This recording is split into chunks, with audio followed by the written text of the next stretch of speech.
தொழிற்சாலை கழிவுகளால் கோவை மாவட்டம் கனியூர் சுற்றுவட்டார மக்கள் சந்திக்கும் சிரமங்கள் குறித்த கள தகவல்களை பகிர இணைகிறார் செய்தியாளர் நவமணிகண்டன். என்ன மாதிரியான அவல நிலைகள் ஏற்படுகின்றன? விவரங்களை பதிவு பண்ணுங்க. கோவை மாவட்டத்தில் கனியூர் கிராமம் இருந்து வருகிறது. சுமார் 15,000க்கும் மேற்பட்ட மக்கள் இப்பகுதியில் வசித்து வருகிறார்கள். சுமார் 5 ஆண்டுகளுக்கு மேலாக இங்குள்ள நிலத்தடி நீர் பழுப்பு நிறமாகவும் சிவப்பு நிறமாகவும் மஞ்சள் நிறமாகவும் மாறி வருவதாக இப்பகுதி மக்கள் குற்றம் சாட்டி வருகின்றனர்.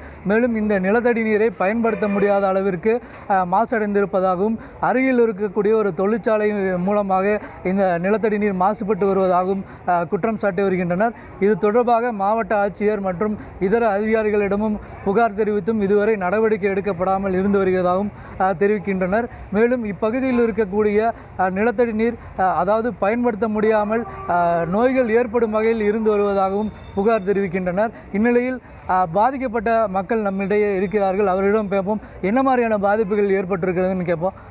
ஆனால் என்ன மாதிரியான பாதிப்புகள் அவங்க அந்த நிலத்தடி நீரில் மாசடைந்திருக்குங்கண்ணா? என்னுடைய பெயர் கே கோபால்சாமி. கனியூரில் 40 வருஷமாக குடியிருந்து வருகிறேன். இது வரைக்கும் விவசாயம் தான் செஞ்சுருந்தோம். விவசாயம் பயிர் செஞ்சோம்னா தண்ணி விட்டோம்னா சுத்தமாக கருகி போகுது. அப்புறம் சரி இதுக்கு வேறு வழி இல்லைன்னு 2 மாடு வாங்கினேன். மாடில் தண்ணி தெரியாமல் அந்த தண்ணி வச்சு மாடு டெத் ஆகிடுது. அது மாடும் வச்சுக்கிறத விட்டுட்டேன். 2 போர் போட்டால் 2 போர்லேயும் இதே மாதிரி தண்ணி. அந்த தண்ணி விட்டால் பசங்க வாடகை இருக்க மாட்டேங்கிறாங்க. தண்ணி விலைக்கு வாங்கி கொடுத்தா அது பஞ்சாயத்துலேயும் எங்களுக்கு சரியாக தண்ணி வர்றதும் இல்லை. அப்புறம் தண்ணி வாங்கி ஊற்றி இந்த வாடகை வாங்குறதுக்கு சரியாக போகுது. நாங்கள் பிழைக்கிறதுக்கு வேறு வழியே தெரியல. ஏதோ முடிஞ்ச அளவுக்கு எங்களுக்கு தண்ணி கொடுத்தா நல்லா இருக்கும்னு நாங்கள் நினைக்கிறோம். என்ன மாதிரி நோய்கள் ஏற்பட்டிருக்கு, என்ன மாதிரியான பாதிப்புகள் ஏற்பட்டிருக்குன்னு? பாதிப்புன்னு நீங்கள் சொல்கிறதோட இந்த தண்ணியை நாங்கள் எதுக்குங்க இப்போ பயன்பாடு படுத்துறது?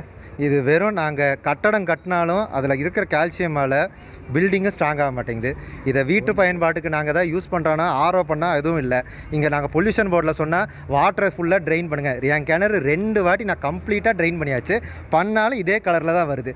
சரி, நீங்கள் சொல்கிற இதே கணக்குக்கு ஆனாலப்பட்ட அந்த தொழிற்சாலையை அவங்களே தண்ணி வெளியில் வாங்கி ஊற்றுறாங்க. அப்போ அவங்களுக்கே தெரிஞ்சிருக்கு மாறி இருக்குன்னு. இது ஒரு நார்மல் காமன் சென்ஸுங்க. அதுக்கு அந்த தொழிற்சாலையிலேருந்து கிழக்க வர எல்லா பூமி இது. ஏன்னா தண்ணிக்கால் மேற்கிருந்து கிழக்க வருது. அந்த மேற்கா இருக்கிற எல்லாத்தோட பூமியிலையும் தண்ணி பாருங்கள், இந்த கலர் ஒன்று கூட கிடையாது. ஆனால் கிழக்க வர பூமி அந்த டோல்கேட்டுக்கு தெற்கையும் சரி வடக்கையும் சரி பரவி இவ்வளோ இதாக வந்திருக்கு. இதுவும் இன்னும் எத்தனை நாளைக்கு இந்த தண்ணி வச்சு நாங்கள் எதுவும் பண்ண முடியல. பேருக்குன்னு தண்ணி இருக்குது, கேட்டால் இங்கே பசுமையாக பண்ணுங்கள் இது பண்ணுங்கன்னு. இந்த தண்ணியை நாங்கள் விட்டால் செடியும் ஆளே வளர மாட்டாங்க. என்ன பண்ணுறதுன்னு கவர்மெண்ட் சொல்லுங்கள்.